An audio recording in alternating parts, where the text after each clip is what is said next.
ჩვენ ჩვეულებრივად ვიღებთ ვიზებს, ვიზით ვიყავით წასული ერთ-ერთ ქვეყანაში, არანაირი პრობლემა აქ რა თქმა უნდა არ არის. თუკი აქამდე ივანიშვილის გუნდში ამტკიცებდნენ, რომ სანქციები არ ადარდებდათ, ახლა აღიარება უწევთ, რომ ვიზა ლიბერალიზაციის შეჩერება უმტკივნეულოდ ვერც მათთვის ჩაევლიდა. არც ამ სიტუაციის შემსუბუქება გამოვიდა და არც ამ ამბის დამალვა. ქართული ოცნების მთავრობის წევრებისთვის ევროკავშირში დაწესებული შეზღუდვა, რომელიც დიპლომატიური და სამუშაო პასპორტის მფლობელებისთვის ვიზის აღებას ითვალისწინებს, უკვე ძალაშია. ამის აღიარება პირველმა საკუთარ თავზე ოცნების ხელისუფლების პრემიერმა აიღო. ეს შეზღუდვები მოქმედებს როგორც მოგეხსენებათ ევროკავშირის საერთო გადაწყვეტილებით დიპლომატიურ პასპორტებთან მიმართებით. ბუნებრივია ეს არის აბსოლუტურად სამარცხვინო გადაწყვეტილება, თუმცა ეს არის მათი გადაწყვეტილება, მათი უფლება და ჩვენ მზად ვართ რომ ვიმოქმედოთ ამ გადაწყვეტილების შესაბამისად. მოგვიანებით ამ ინფორმაციის დადასტურება შალვა პაპუაშვილსაც მოუხდა.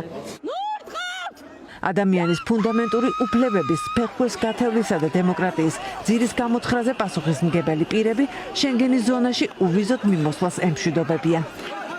ევროკომისიის რეკომენდაცია თუ გადაწყვეტილება დიპლომატიური და სამსახური პასპორტების უვიზო მიმოსვლის შეჩერებისა იყო საერთაშორისო სამართლის დარღვევა და ყველა ის ქვეყანა, რომელიც აყვა ამ გადაწყვეტილებას, არღვევს საერთაშორისო სამართალს. რა შეუკვეთეთ და რა ჩამოგვივიდა? ჩვენ შეუკვეთეთ ევროპული ღირებულებები და ჩამოგვივიდა ევროპული ექსტრემიზმი.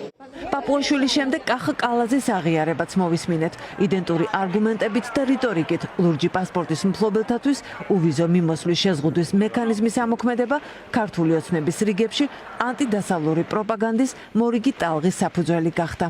ხვალაც ევროპაში მივდივარ მაგალითად.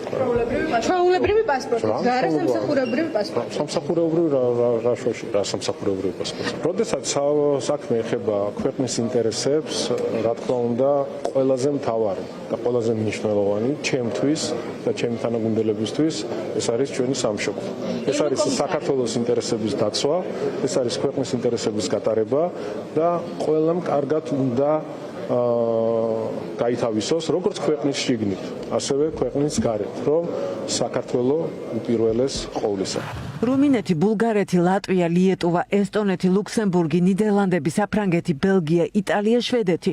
ევროსკოპმა ექსკლუზიურად გაარკვია, რომ ქართული დიპლომატიური და სამუშაო პასპორტის მქონეთათვის უვიზოდ მიმოსვლის შეზღუდვას მწვანე შუქი ევროკავშირის 10 ქვეყანამ უკვე აუნთო.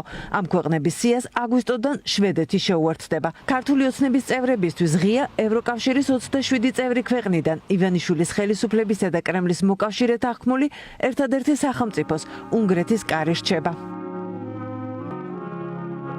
როდესაც დიპლომატიური და სამსახურებრივი პასპორტებისთვის გაუქმდა უვიზო მიმოსვლა, ეს არის რა თქმა უნდა გარკვეული სანქციის დაწესება და როდესაც ჩვენ, ესე იგი, ხელისუფლების წარმომადგენლები ამაყად გვიცხადებენ, რომ ფაქტიურად ამ სანქციას თავს არიდებენ და ჩვეულებრივი პასპორტებით, ანუ გადაადგილდებიან ევროკავშირში უვიზოდ, ეს უნდა გვესმოდეს, რომ ნიშნავს იმას, რომ ამითი მოტივაციას უქმნიან, ესე იგი, ევროკავშირს, რომ უვიზო მიმოსვლის შეჩერებაზე დაიწყონ მუშაობა საქართველოს ყველა მოქალაქისთვის, იმიტომ რომ გამოდის, რომ უვიზო რეჟიმით სარგებლობენ ხელისუფლების წარმომადგენლები, რომლებიც არიან სანქცირებული.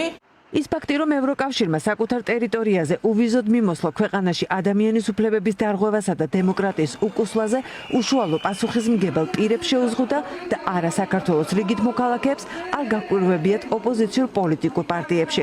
პროდასავლური ოპოზიციონერი პოლიტიკოსები ვარაუდობენ, რომ ევროკავშირის სანქციების პაკეტსა და სანქცირებულთა წრეს კიდევ უფრო გააფართოვებს. ეს კი ქართული ოცნების ჩინოვნიკებისთვის კიდევ უფრო მძიმე რეალობის მომასწავებელია. ისინი ევროკავშირში მიმოსვლას მალე ვიზითაც კი ვეღარ შეძლებენ.